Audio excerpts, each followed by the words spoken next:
الحمد لله وحده والصلاة والسلام على من لا نبي بعده وعلى آله وأصحابه البررة الذين شادوا الدين وبلغوا الدعوة الإسلامية مشارق الأرض ومغاربها. أما بعد، فأعوذ بالله من الشيطان الرجيم. بسم الله الرحمن الرحيم. محمد رسول الله والذين معه أشداء على الكفار رحماء بينهم تراهم ركعا سجدا يبتغون فضلا من الله ورضوانا سيماهم في وجوههم من أثر السجود. وقال النبي صلى الله عليه وسلم: أصحابي كالنجوم فبأيهم اقتديتم اهتديتم، أو كما قال عليه الصلاة والسلام.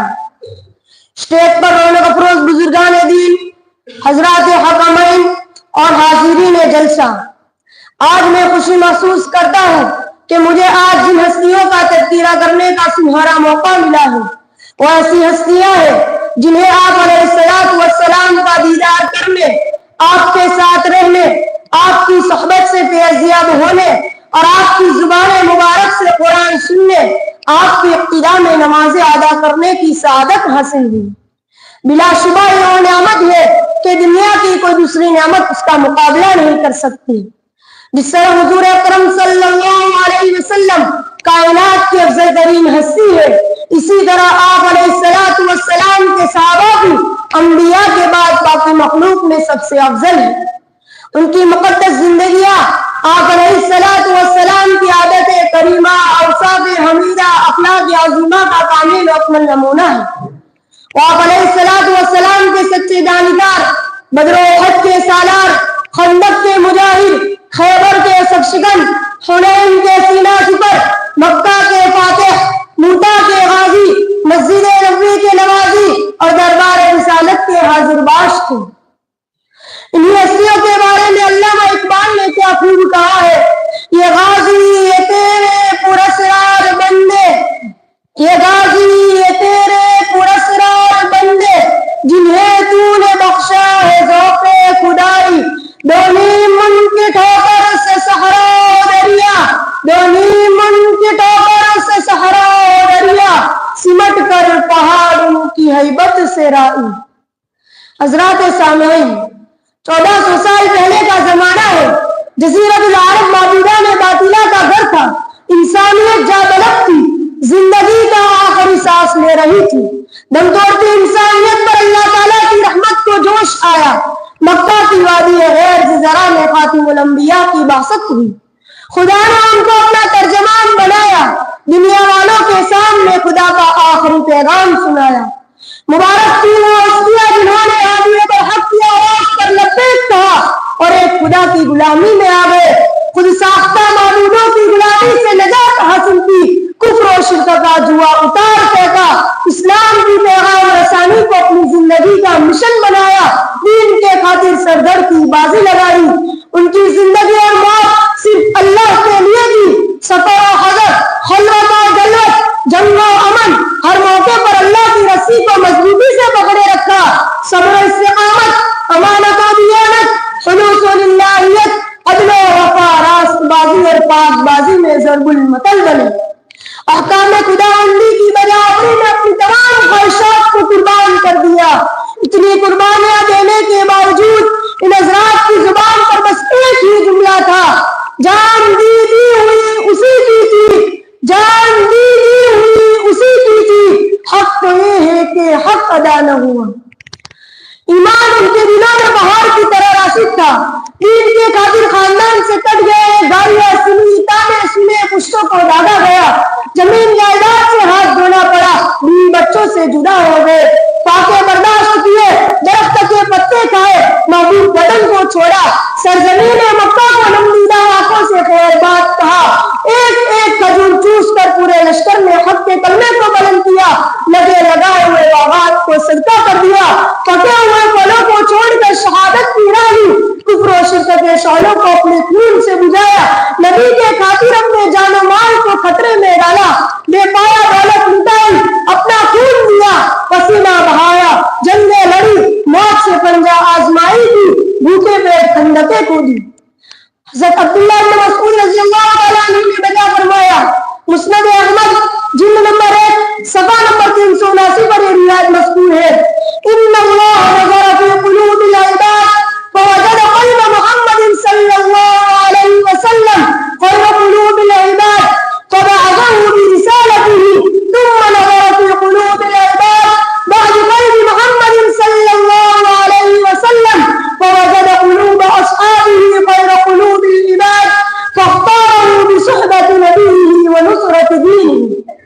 اللہ تعالیٰ نے بندوں کے دلوں کو دیکھا، آپ علیہ السلام کے دل کو سب سے بہتر پایا، چنانچہ ان نبوت اور رسالت کے لیے منتخب کر لیے گئے.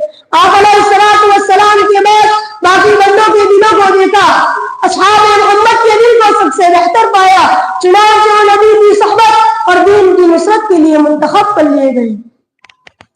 حضرات سامعین، صحابہ نبی کے تربیت یافتہ تھے، براہ راست صحبت نبی سے تسبیح پیش کیا تھا، ابتلاء و آزمائش میں جنا سکھا تھا، شعلوں پر مٹایا گیا، چربیاں بہ پڑی، انگارے بجھ گئے، قدرہیات کے اوروں کو راستہ دکھلایا، وحی کی زبان میں صلاح و تقوی کی شہادت دی گئی، اخروی سعادت کا مسئلہ سنایا گیا، رضا الہی کا پروانہ ملا تو قرآن میں اعلان کیا گیا رضی اللہ عنہم ورضوا عنہ، تو کہیں فرمایا گیا اولئک هم الراشدون اولئک هم الصادقون، تو کہیں اتمام حجت کے لیے اعلان کیا گیا کنتم خیر امۃ اخرجت للناس لتکونوا شہداء علی الناس.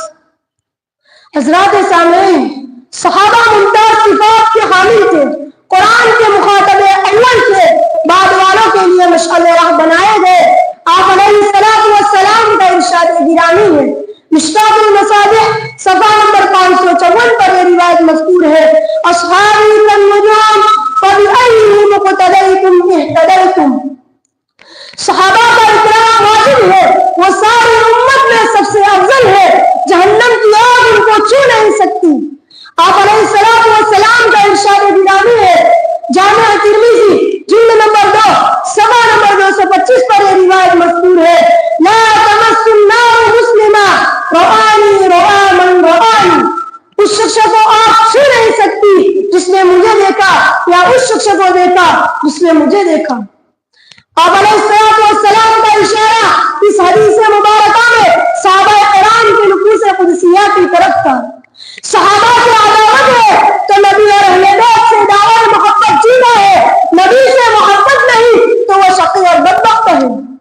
آپ علیہ السلام کا ارشاد گرامی ہے، جامع ترمذی جلد نمبر 2 صفحہ نمبر 225 پر یہ روایت مذکور ہے فمن احبهم فبحبی احبهم ومن ابغضهم فببغضی ابغضهم.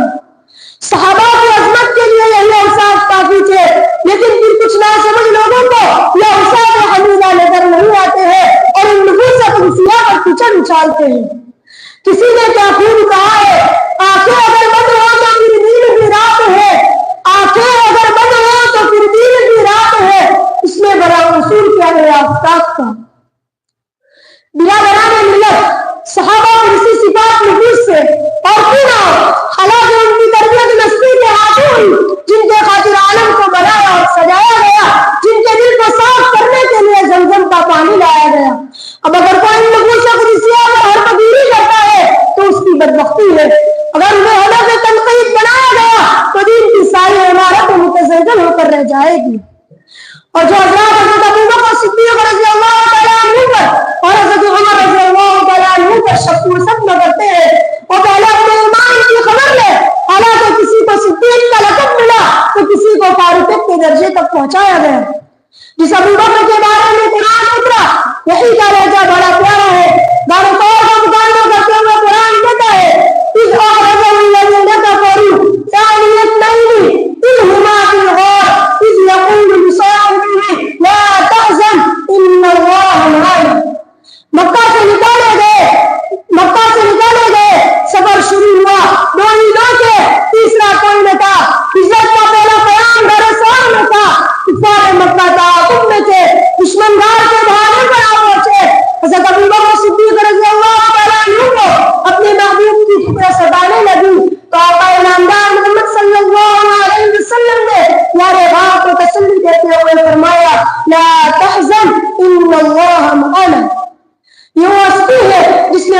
محبوب کی جدائی پر اتنا غم دیا کہ دل سے گوشت بنا جائے. ایسی بوادی تھی کہ گھر کی کھڑکیاں بھی سیاہ ہو گئی تھی اور 2 سال سے کچھ زائد پر دارالفنا سے دارالبقا کی طرف رحلت فرما دی. اگر رسول سے ملنا ہے تو ایک کام کرو، اگر رسول سے ملنا ہے تو ایک کام کرو، سبوں سے پہلے ابوبکر کو سلام کرو جنہیں خدا نے چنا تھا نبی کی نصرت کو، جنہیں خدا نے چنا تھا نبی کی نصرت کو. تم ان کے بارے میں بہت سوچ کر کلام کرو. حضرات سامعین، آج پورا علاقہ سوائی فتنے کی زد میں ہے. غیر شعوری طور پر تکفیر صحابہ کا زہر پلایا جا رہا ہے. خدارا دجالی فتنوں سے ہوشیار رہے. عصمت صحابہ پر حملہ دین پر حملہ ہے. ایمان و عقیدہ کا مسئلہ سب سے مقدم ہے. نسل نو کو ایسی درسگاہ سے دور رکھے جہاں اسلام کے سوداگر بیٹھے ہیں. آخر میں ایک شعر پیش کر کے اپنی بات کو ختم کرتا ہوں. یہ وحشی کیا کرے ان پاک بندوں کی فنا پانی، یہ وحشی کیا کرے ان پاک بندوں کی فنا پانی. کلام پاک سے ظاہر ہے قدرت صحابہ کی، نہ پر توہین صحابہ کی نہ بن شاتم صحابہ کا، نہ پر توہین صحابہ کی نہ بن شاتم صحابہ کا. اسی سے کفر پھیلے گا، یہی ہے کفر کے آلے. آخر میں دعا ہے کہ اللہ تبارک و تعالی ہم سب کو صحابہ کرام رضوان اللہ علیہ مجمعین کے مقام و مرتبہ کو جان کر ان سے عقیدت احترام کی توفیق عطا فرمائے. وآخر دعوانا الحمدللہ رب العالمین. عزیزان ملت، خداوند قدوس نے انسانیت کی ہدایت کے واسطے اپنے برگزیدہ بندوں کو منتخب فرمائے اور یکے بعد دیگرے اس دنیا فانی میں اللہ کے نبی اور رسول